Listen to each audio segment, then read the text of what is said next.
Salah satu wujud kemurahan Allah kepada kita adalah dimudahkannya jalan untuk meraih pahala. Siapa yang mengerjakan satu kejahatan hanya dijatuhi sanksi satu. Bahkan, kemurahan Allah pun dapat menghapuskannya. Sementara yang mengerjakan satu kebaikan memperoleh 10 ganjaran, bahkan lebih. Bukan hanya itu, tahukah Anda, Allah menggantikan keburukan yang pernah dilakukan seseorang dengan kebaikan bila ia tulus bertaubat. Dalam konteks ini, Allah berfirman setelah menyebut pelaku syirik, pembunuh, pezina, mereka akan mendapatkan siksa berganda di hari kemudian dan kekal dalam siksa itu dalam keadaan terhina. Kecuali orang-orang yang bertaubat, beriman, dan mengerjakan amal saleh, maka kejahatan mereka diganti Allah dengan kebajikan. Al-Quran Surah Al-Furqan ayat 68 hingga 70. Diganti oleh Allah karena taubatnya yang pertama menghapus kesalahannya. Dan bila ia teringat lagi dengan kesalahan itu lalu bertaubat, maka kali ini taubat tersebut dicatat sebagai amal saleh. Demikian seterusnya. Bahkan tidak mustahil siapa yang bertaubat dengan tulus akan merasakan kehadiran Allah dan mendorongnya melakukan amal-amal saleh. Bahkan terbuka kemungkinan bagi yang tidak bermohon ampunan pun selama dosanya bukan mempersekutukan Allah untuk diampuni olehnya. Kemurahan Allah Subhanahu wa Ta'ala bisa kita lihat pada amalan-amalan tertentu yang menurut ukuran kita terlihat ringan dan remeh, tetapi pahala yang dijanjikan sangatlah besar.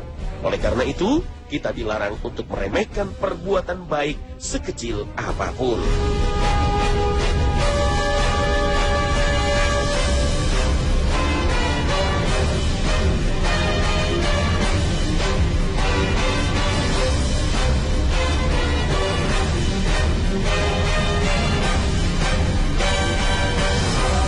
Assalamualaikum warahmatullahi wabarakatuh.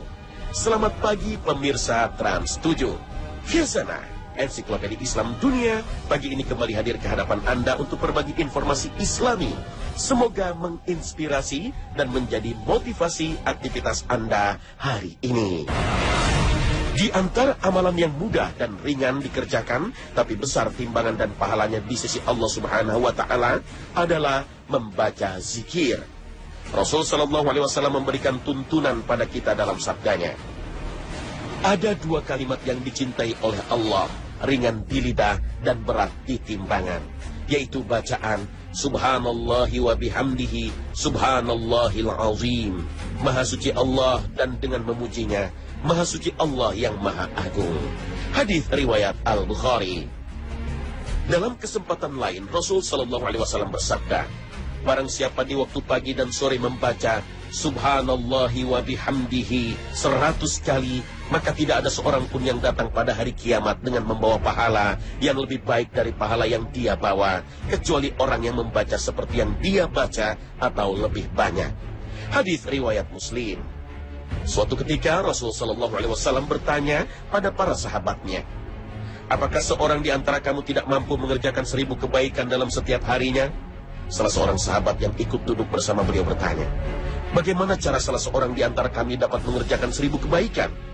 Beliau menjawab, membaca tasbih Subhanallah 100 kali dapat mendatangkan 1000 kebaikan atau menghapus 1000 dosa atau kesalahan. Hadis riwayat Muslim.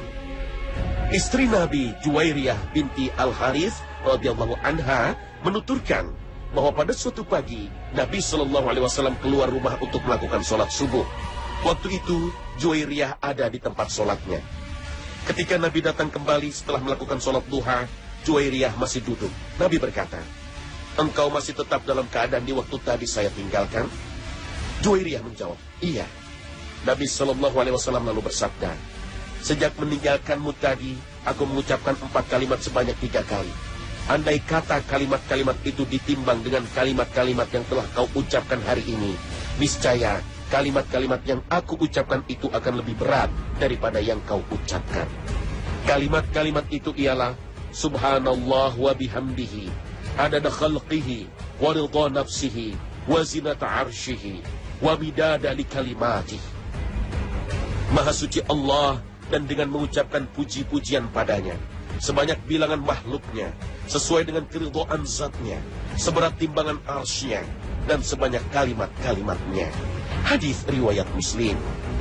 Rasul Shallallahu Alaihi Wasallam juga mengajarkan pada kita dalam sabdanya, barang siapa mengucapkan La ilaha illallah wahdahu la syarikalah, lahul mulku wa lahul hamdu, wa huwa ala kulli syai'in qadir.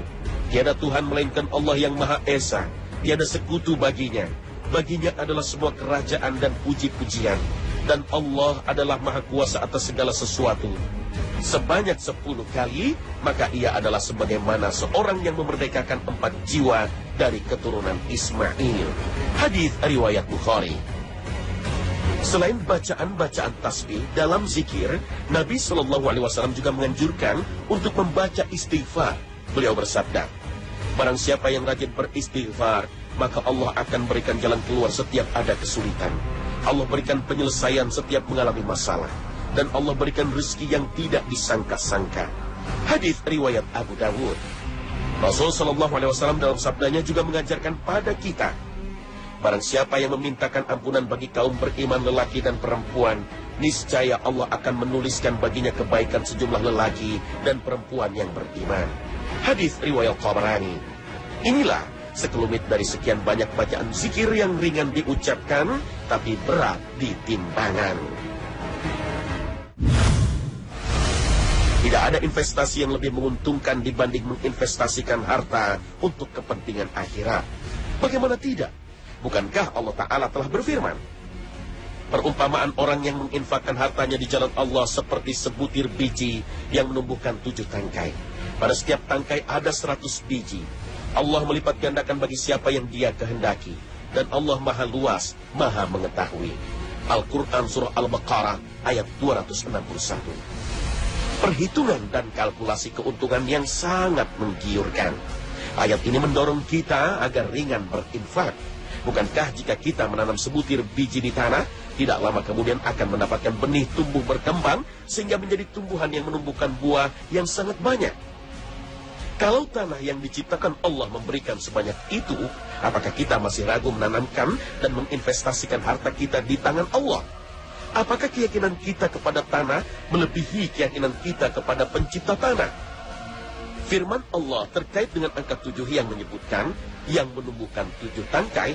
Angka 7 yang disebutkan dalam ayat ini dimaknai oleh seorang ahli tafsir yang mengatakan angka tersebut tidak harus dipahami dalam arti angka di atas 6 dan di bawah 8. Tetapi ia serupa dengan istilah 1001 yang tidak berarti angka di bawah 1002 dan di atas 1000. Angka ini berarti banyak.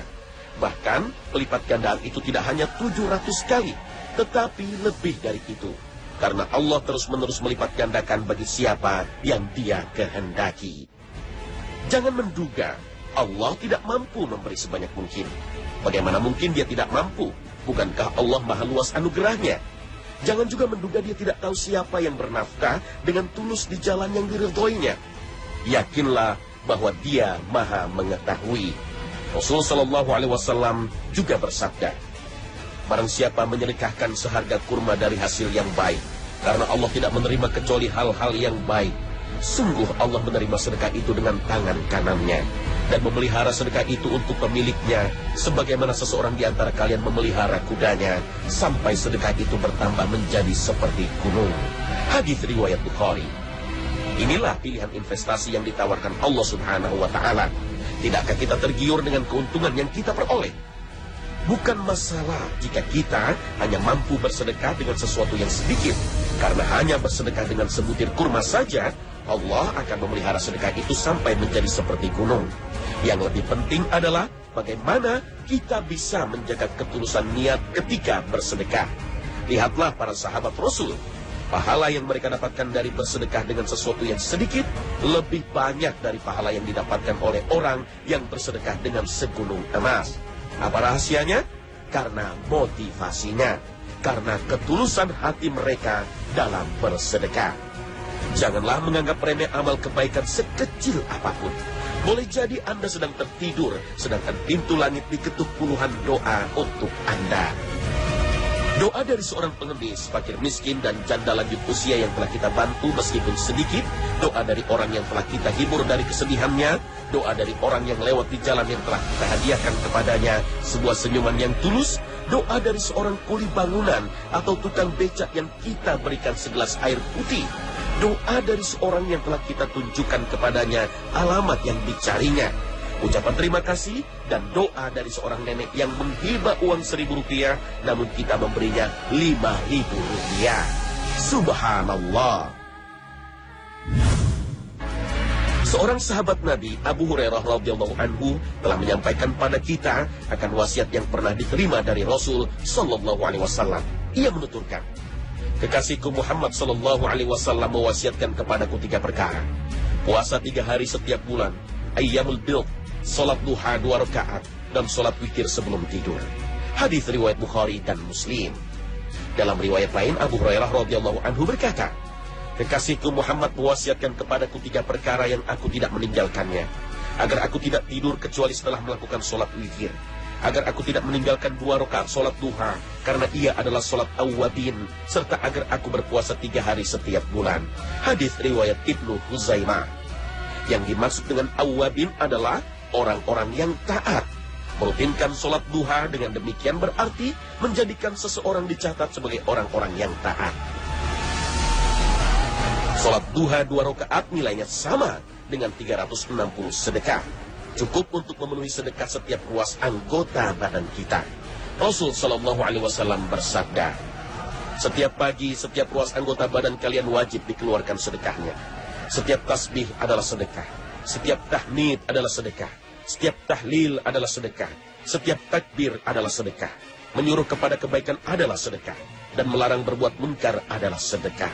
Semua itu dapat diganti dengan sholat duha 2 rakaat. Hadis riwayat Muslim. Imam Abu Daud meriwayatkan sabda Rasulullah sallallahu alaihi wasallam, di dalam tubuh manusia terdapat 360 sendi yang seluruhnya harus dikeluarkan sedekahnya. Mereka para sahabat bertanya, siapakah yang mampu melakukan itu, wahai Nabiullah? Beliau menjawab, engkau membersihkan dahak yang ada di dalam masjid adalah sedekah. Engkau menyingkirkan sesuatu yang mengganggu dari jalan adalah sedekah. Maka jika engkau tidak menemukannya sedekah sebanyak itu, maka 2 rakaat duha sudah mencukupimu. Hadis riwayat Abu Dawud. Salat duha 4 rakaat membawa kecukupan sepanjang hari. Allah Subhanahu wa taala berfirman, wahai anak Adam, janganlah engkau luput dari 4 rakaat di awal harimu. Niscaya aku cukupkan untukmu di sepanjang hari itu. Hadis riwayat Ahmad.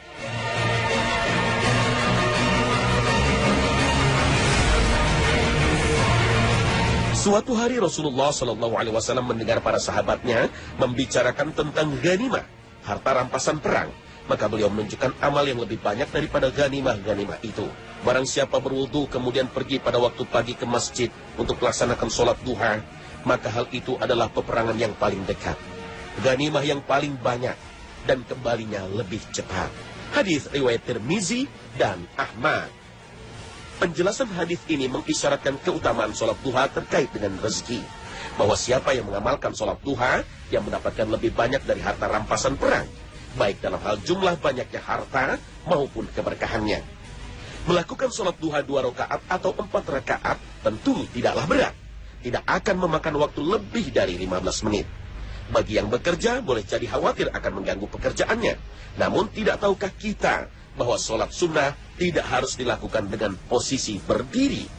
Jika kita sedang berkendara pun bisa kita lakukan. Ibnu Umar menuturkan, jika Nabi SAW dalam perjalanan, maka beliau mengerjakan sholat di atas tunggangannya kemana saja hewan itu menghadap. Beliau mengerjakannya dengan isyarat, kecuali sholat fardu. Dan beliau juga mengerjakan sholat witir di atas kendaraannya. Hadis riwayat Bukhari. Jabir bin Abdullah juga pernah menuturkan, saya melihat Rasulullah SAW sholat nawafil di atas kendaraan di setiap arah. Tapi beliau merunduk lebih rendah ketika sujud daripada ruku. Dan beliau hanya memberi isyarat.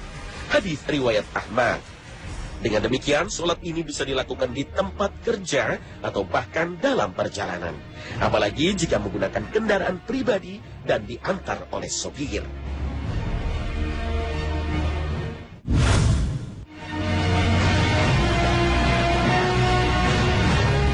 Sungguh, teramat banyak amalan ringan yang bisa kita lakukan, tetapi sering tidak kita pedulikan, karena kita anggap sepele atau hukumnya hanya sekedar sunnah saja. seperti menyingkirkan gangguan di jalan. Amalan ini sungguh teramat sepele untuk diperhatikan oleh banyak orang, hingga mereka lewatkan begitu saja kesempatan berpahala ini. Padahal Abu Hurairah radhiyallahu anhu pernah mengabarkan dari Nabi Shallallahu Alaihi Wasallam bahwa beliau bersabda, "Sungguh aku melihat ada seorang lelaki berpindah dari satu tempat ke tempat lain di surga untuk bersenang-senang dengan kenikmatannya, disebabkan sebuah pohon yang dipotongnya dari jalanan karena pohon tersebut mengganggu kaum muslimin yang lewat di jalanan tersebut." Hadis riwayat Muslim. Subhanallah, sekedar menghilangkan gangguan dari jalanan ternyata memiliki keutamaan yang besar dan akan mengantarkan pelakunya masuk surga. Hikmah dari anjuran Nabi ini memang luar biasa. Berapa banyak orang mengalami kecelakaan di jalan yang menyebabkan luka berat hingga meninggal dunia hanya disebabkan dahan yang melintang, paku yang berserakan, oli yang berceceran di jalan, atau sekedar batu kecil yang terlempar dan tidak ada yang tergerak hatinya untuk menyingkirkan. Sudahkah kita memiliki kepedulian seperti ini? Atau malah sebaliknya, berlomba-lomba membuat rintangan di tengah jalan untuk menghambat para pengguna jalan, membuat polisi tidur tanpa aturan? Astagfirullah. Coba kita juga renungkan sejenak sebuah kebaikan ringan lainnya yang berbuntut ganjaran tak terkira. Ketika kita mau menjenguk orang sakit, Rasulullah SAW pernah bersabda, tiada seorang muslim yang menjenguk seorang muslim lain yang sedang sakit pada waktu pagi, melainkan dia didoakan oleh 70.000 malaikat hingga sore hari. Dan jika menjenguk pada sore hari, maka ia didoakan oleh 70.000 malaikat hingga pagi harinya. Selain itu, juga akan mendapatkan jaminan buah-buahan yang siap dipetik di dalam surga. Hadis riwayat Tirmizi. Selain itu, berusaha meringankan kesulitan orang lain juga dijanjikan pahala yang sangat besar. Nabi SAW bersabda, barang siapa yang melapangkan satu kesusahan dunia dari seorang mukmin, maka Allah melapangkan darinya satu kesusahan di hari kiamat. Barang siapa memudahkan urusan orang yang kesulitan dalam masalah hutang, maka Allah Azza wa Jalla memudahkan baginya dari kesulitan di dunia dan akhirat. Barang siapa menutupi aib seorang muslim, maka Allah akan menutup aibnya di dunia dan akhirat. Allah senantiasa menolong seorang hamba selama hamba tersebut menolong saudaranya. Hadis riwayat Muslim. Seorang muslim hendaknya berupaya untuk membantu muslim lainnya. Membantu bisa dengan ilmu, harta, bimbingan, nasihat, saran yang baik, dengan tenaga, dan lainnya. Seorang muslim hendaknya berupaya menghilangkan kesulitan atau penderitaan muslim lainnya. Bila seorang muslim membantu muslim lainnya dengan ikhlas, maka Allah Subhanahu wa Ta'ala akan memberikan balasan terbaik, yaitu dilepaskan dari kesulitan terbesar dan terberat pada hari kiamat. Oleh karena itu, seorang muslim mestinya tidak bosan membantu sesama muslim. Semoga Allah Subhanahu wa Ta'ala akan menghilangkan kesulitan kita pada hari kiamat. Kenapa beliau Shallallahu Alaihi Wasallam tidak bersabda dari salah satu kesempitan dunia dan akhirat, seperti yang beliau Shallallahu Alaihi Wasallam sabdakan dalam balasan memudahkan urusan dan menutup aib? Sebagian ulama menjelaskan bahwa kesulitan-kesulitan yang merupakan kesulitan luar biasa itu tidak menimpa semua manusia di dunia. Berbeda dengan kesulitan dan aib yang perlu ditutup. Hampir tidak ada seorang pun yang luput. Ada lagi yang mengatakan bahwa kesulitan dunia tidak ada apa-apanya bila dibandingkan dengan kesulitan akhirat. Karenanya Allah Subhanahu wa Ta'ala menyimpan pahala orang yang meringankan beban orang lain ini untuk meringankan kesulitannya pada hari kiamat.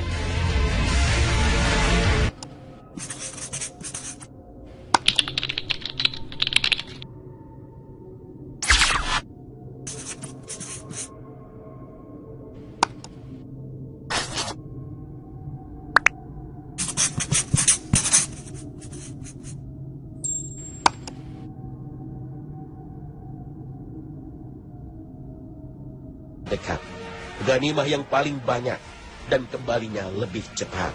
Hadis riwayat Tirmizi dan Ahmad.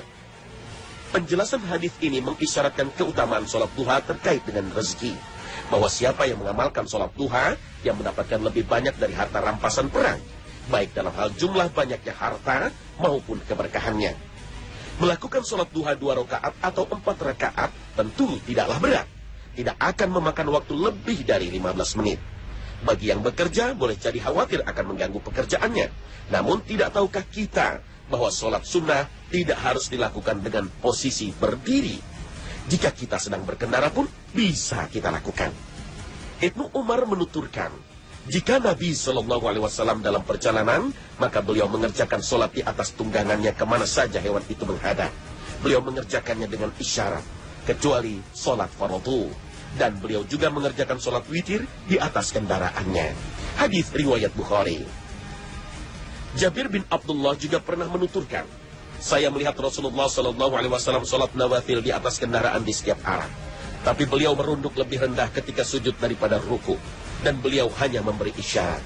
Hadis riwayat Ahmad. Dengan demikian, sholat ini bisa dilakukan di tempat kerja atau bahkan dalam perjalanan. Apalagi jika menggunakan kendaraan pribadi dan diantar oleh sopir.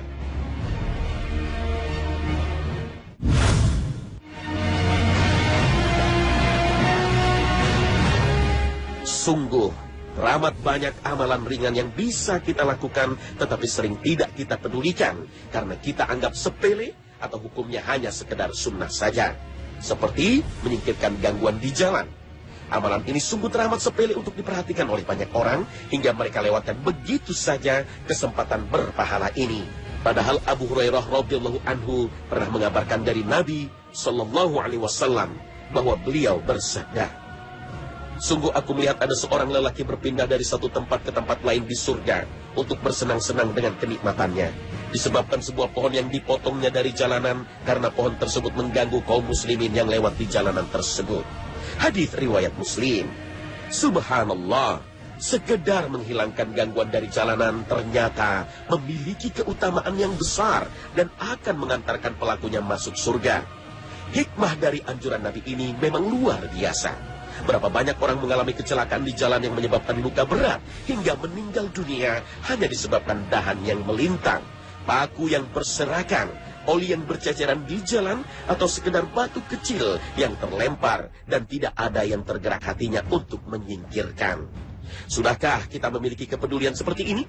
Atau malah sebaliknya, berlomba-lomba membuat rintangan di tengah jalan untuk menghambat para pengguna jalan, membuat polisi tidur tanpa aturan? Astagfirullah. Coba kita juga renungkan sejenak sebuah kebaikan ringan lainnya yang berbuntut ganjaran tak kemana tidak. Bukankah Allah Ta'ala telah berfirman, perumpamaan orang yang menginfakkan hartanya di jalan Allah seperti sebutir biji yang menumbuhkan 7 tangkai. Pada setiap tangkai ada 100 biji. Allah melipat gandakan bagi siapa yang Dia kehendaki. Dan Allah Maha Luas, Maha Mengetahui. Al-Quran Surah Al-Baqarah ayat 261. Perhitungan dan kalkulasi keuntungan yang sangat menggiurkan. Ayat ini mendorong kita agar ringan berinfak. Bukankah jika kita menanam sebutir biji di tanah, tidak lama kemudian akan mendapatkan benih tumbuh berkembang sehingga menjadi tumbuhan yang menumbuhkan buah yang sangat banyak? Kalau tanah yang diciptakan Allah memberikan sebanyak itu, apakah kita masih ragu menanamkan dan menginvestasikan harta kita di tangan Allah? Apakah keyakinan kita kepada tanah melebihi keyakinan kita kepada pencipta tanah? Firman Allah terkait dengan angka 7 yang menyebutkan yang menumbuhkan 7 tangkai, angka 7 yang disebutkan dalam ayat ini dimaknai oleh seorang ahli tafsir yang mengatakan, angka tersebut tidak harus dipahami dalam arti angka di atas 6 dan di bawah 8. Tetapi ia serupa dengan istilah 1001, yang tidak berarti angka di bawah 1002 dan di atas 1000. Angka ini berarti banyak. Bahkan pelipat gandaan itu tidak hanya 700 kali, tetapi lebih dari itu. Karena Allah terus-menerus melipat gandakan bagi siapa yang Dia kehendaki. Jangan menduga Allah tidak mampu memberi sebanyak mungkin. Bagaimana mungkin Dia tidak mampu? Bukankah Allah Maha Luas anugerahnya? Jangan juga menduga Dia tidak tahu siapa yang bernafkah dengan tulus di jalan yang diridhoinya. Yakinlah bahwa Dia Maha Mengetahui. Rasulullah Shallallahu Alaihi Wasallam juga bersabda, barang siapa menyedekahkan seharga kurma dari hasil yang baik, karena Allah tidak menerima kecuali hal-hal yang baik, sungguh Allah menerima sedekah itu dengan tangan kanannya dan memelihara sedekah itu untuk pemiliknya, sebagaimana seseorang di antara kalian memelihara kudanya sampai sedekah itu bertambah menjadi seperti gunung. Hadis riwayat Bukhari. Inilah pilihan investasi yang ditawarkan Allah Subhanahu wa Ta'ala. Tidakkah kita tergiur dengan keuntungan yang kita peroleh? Bukan masalah jika kita hanya mampu bersedekah dengan sesuatu yang sedikit. Karena hanya bersedekah dengan sebutir kurma saja, Allah akan memelihara sedekah itu sampai menjadi seperti gunung. Yang lebih penting adalah bagaimana kita bisa menjaga ketulusan niat ketika bersedekah. Lihatlah para sahabat Rasul. Pahala yang mereka dapatkan dari bersedekah dengan sesuatu yang sedikit lebih banyak dari pahala yang didapatkan oleh orang yang bersedekah dengan segunung emas. Apa rahasianya? Karena motivasinya, karena ketulusan hati mereka dalam bersedekah. Janganlah menganggap remeh amal kebaikan sekecil apapun. Boleh jadi Anda sedang tertidur, sedangkan pintu langit diketuk puluhan doa untuk Anda. Doa dari seorang pengemis, fakir miskin, dan janda lanjut usia yang telah kita bantu meskipun sedikit. Doa dari orang yang telah kita hibur dari kesedihannya. Doa dari orang yang lewat di jalan yang telah kita hadiahkan kepadanya sebuah senyuman yang tulus. Doa dari seorang kuli bangunan atau tukang becak yang kita berikan segelas air putih. Doa dari seorang yang telah kita tunjukkan kepadanya alamat yang dicarinya. Ucapan terima kasih dan doa dari seorang nenek yang menghibah uang Rp1.000 namun kita memberinya Rp5.000. Subhanallah. Seorang sahabat Nabi, Abu Hurairah radhiyallahu anhu, telah menyampaikan pada kita akan wasiat yang pernah diterima dari Rasul sallallahu alaihi wasallam. Ia menuturkan, kekasihku Muhammad sallallahu alaihi wasallam mewasiatkan kepadaku 3 perkara. Puasa 3 hari setiap bulan, ayyamul bid, salat duha 2 rakaat, dan salat witir sebelum tidur. Hadis riwayat Bukhari dan Muslim. Dalam riwayat lain, Abu Hurairah radhiyallahu anhu berkata, kekasihku Muhammad mewasiatkan kepadaku 3 perkara yang aku tidak meninggalkannya, agar aku tidak tidur kecuali setelah melakukan salat witir, agar aku tidak meninggalkan 2 rakaat salat duha karena ia adalah salat awwabin, serta agar aku berpuasa 3 hari setiap bulan. Hadis riwayat Ibnu Huzaimah. Yang dimaksud dengan awwabin adalah orang-orang yang taat. Merutinkan salat duha dengan demikian berarti menjadikan seseorang dicatat sebagai orang-orang yang taat. Salat duha 2 rakaat nilainya sama dengan 360 sedekah. Cukup untuk memenuhi sedekah setiap ruas anggota badan kita. Rasul sallallahu alaihi wasallam bersabda, setiap pagi, setiap ruas anggota badan kalian wajib dikeluarkan sedekahnya. Setiap tasbih adalah sedekah. Setiap tahmid adalah sedekah. Setiap tahlil adalah sedekah. Setiap takbir adalah sedekah. Menyuruh kepada kebaikan adalah sedekah. Dan melarang berbuat munkar adalah sedekah. Semua itu dapat diganti dengan sholat duha 2 rakaat. Hadis riwayat Muslim. Imam Abu Daud meriwayatkan sabda Rasulullah sallallahu alaihi wasallam, di dalam tubuh manusia terdapat 360 sendi yang seluruhnya harus dikeluarkan sedekahnya. Mereka para sahabat bertanya, siapakah yang mampu melakukan itu, wahai Nabiullah? Beliau menjawab, engkau membersihkan dahak yang ada di dalam masjid adalah sedekah. Engkau menyingkirkan sesuatu yang mengganggu dari jalan adalah sedekah. Maka jika engkau tidak menemukannya sedekah sebanyak itu, maka 2 rakaat duha sudah mencukupimu. Hadis riwayat Abu Dawud. Salat duha 4 rakaat membawa kecukupan sepanjang hari. Allah Subhanahu wa Ta'ala berfirman, wahai anak Adam, janganlah engkau luput dari 4 rakaat di awal harimu. Niscaya aku cukupkan untukmu di sepanjang hari itu. Hadis riwayat Ahmad.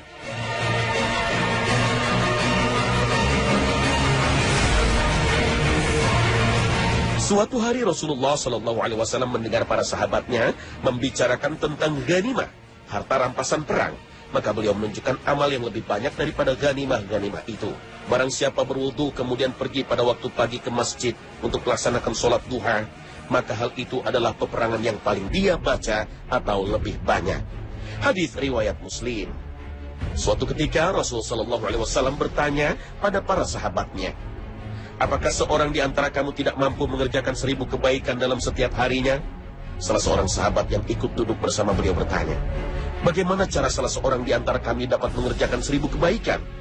Beliau menjawab, membaca tasbih subhanallah 100 kali dapat mendatangkan 1000 kebaikan atau menghapus 1000 dosa atau kesalahan. Hadis riwayat Muslim. Istri Nabi Juwairiyah binti Al-Harith radhiyallahu anha menuturkan, bahwa pada suatu pagi Nabi Shallallahu Alaihi Wasallam keluar rumah untuk melakukan sholat subuh. Waktu itu Juwairiyah ada di tempat sholatnya. Ketika Nabi datang kembali setelah melakukan sholat duha, Juwairiyah masih duduk. Nabi berkata, "Engkau masih tetap dalam keadaan di waktu tadi saya tinggalkan?" Juwairiyah menjawab, "Iya." Nabi Shallallahu Alaihi Wasallam lalu bersabda, "Sejak meninggalkanmu tadi, aku mengucapkan 4 kalimat sebanyak 3 kali.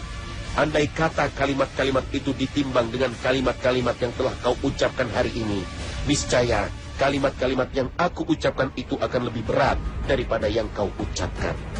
Kalimat-kalimat itu ialah Subhanallah wa bihamdihi, adada khalqihi, wa ridha nafsihi, wa zinata arshihi, wa midada li kalimatih."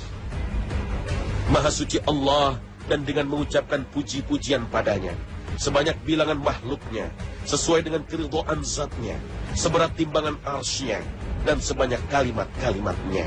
Hadis riwayat Muslim. Rasul Shallallahu Alaihi Wasallam juga mengajarkan pada kita dalam sabdanya, barang siapa mengucapkan La ilaha illallah wahdahu la syarikalah, lahul mulku wa lahul hamdu, wa huwa ala kulli syai'in qadir. Tiada Tuhan melainkan Allah yang Maha Esa, tiada sekutu baginya. Baginya adalah semua kerajaan dan puji-pujian, dan Allah adalah Maha Kuasa atas segala sesuatu. Sebanyak 10 kali, maka ia adalah sebagaimana seorang yang memerdekakan 4 jiwa dari keturunan Ismail. Hadis riwayat Bukhari. Selain bacaan-bacaan tasbih dalam zikir, Nabi Shallallahu Alaihi Wasallam juga menganjurkan untuk membaca istighfar. Beliau bersabda, barang siapa yang rajin beristighfar, maka Allah akan berikan jalan keluar setiap ada kesulitan. Allah berikan penyelesaian setiap mengalami masalah. Dan Allah berikan rezeki yang tidak disangka-sangka. Hadis riwayat Abu Dawud. Rasul Shallallahu Alaihi Wasallam dalam sabdanya juga mengajarkan pada kita, barang siapa yang memintakan ampunan bagi kaum beriman lelaki dan perempuan, niscaya Allah akan menuliskan baginya kebaikan sejumlah lelaki dan perempuan yang beriman. Hadis riwayat Tabarani. Inilah sekelumit dari sekian banyak bacaan zikir yang ringan diucapkan, tapi berat di timbangan. Tidak ada investasi yang lebih menguntungkan dibanding menginvestasikan harta untuk kepentingan akhirat. Salah satu wujud kemurahan Allah kepada kita adalah dimudahkannya jalan untuk meraih pahala. Siapa yang mengerjakan satu kejahatan hanya dijatuhi sanksi 1. Bahkan kemurahan Allah pun dapat menghapuskannya. Sementara yang mengerjakan 1 kebaikan memperoleh 10 ganjaran, bahkan lebih. Bukan hanya itu, tahukah Anda, Allah menggantikan keburukan yang pernah dilakukan seseorang dengan kebaikan bila ia tulus bertaubat. Dalam konteks ini, Allah berfirman setelah menyebut pelaku syirik, pembunuh, pezina, mereka akan mendapatkan siksa berganda di hari kemudian dan kekal dalam siksa itu dalam keadaan terhina. Kecuali orang-orang yang bertaubat, beriman, dan mengerjakan amal saleh, maka kejahatan mereka diganti Allah dengan kebajikan. Al-Quran Surah Al-Furqan ayat 68 hingga 70. Diganti oleh Allah karena taubatnya yang pertama menghapus kesalahannya. Dan bila ia teringat lagi dengan kesalahan itu lalu bertaubat, maka kali ini taubat tersebut dicatat sebagai amal saleh. Demikian seterusnya. Bahkan tidak mustahil siapa yang bertaubat dengan tulus akan merasakan kehadiran Allah dan mendorongnya melakukan amal-amal saleh. Bahkan terbuka kemungkinan bagi yang tidak bermohon ampunan pun selama dosanya bukan mempersekutukan Allah untuk diampuni olehnya. Kemurahan Allah Subhanahu wa Ta'ala bisa kita lihat pada amalan-amalan tertentu yang menurut ukuran kita terlihat ringan dan remeh, tetapi pahala yang dijanjikan sangatlah besar. Oleh karena itu, kita dilarang untuk meremehkan perbuatan baik sekecil apapun.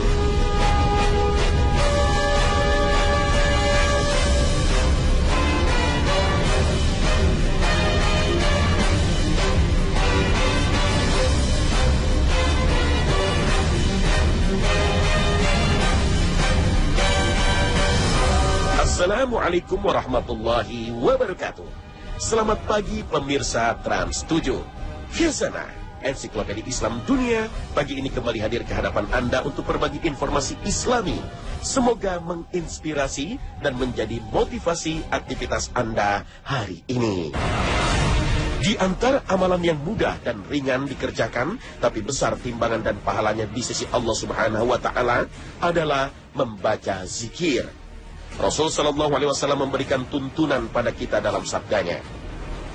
Ada dua kalimat yang dicintai oleh Allah, ringan di lidah dan berat di timbangan, yaitu bacaan Subhanallahi wa bihamdihi, Subhanallahil azim. Maha suci Allah dan dengan memujinya, Maha suci Allah yang maha agung. Hadis riwayat Al-Bukhari. Dalam kesempatan lain, Rasul Shallallahu Alaihi Wasallam bersabda, barang siapa di waktu pagi dan sore membaca Subhanallahi wa bihamdihi 100 kali, maka tidak ada seorang pun yang datang pada hari kiamat dengan membawa pahala yang lebih baik dari pahala yang dia bawa, kecuali orang yang membaca seperti yang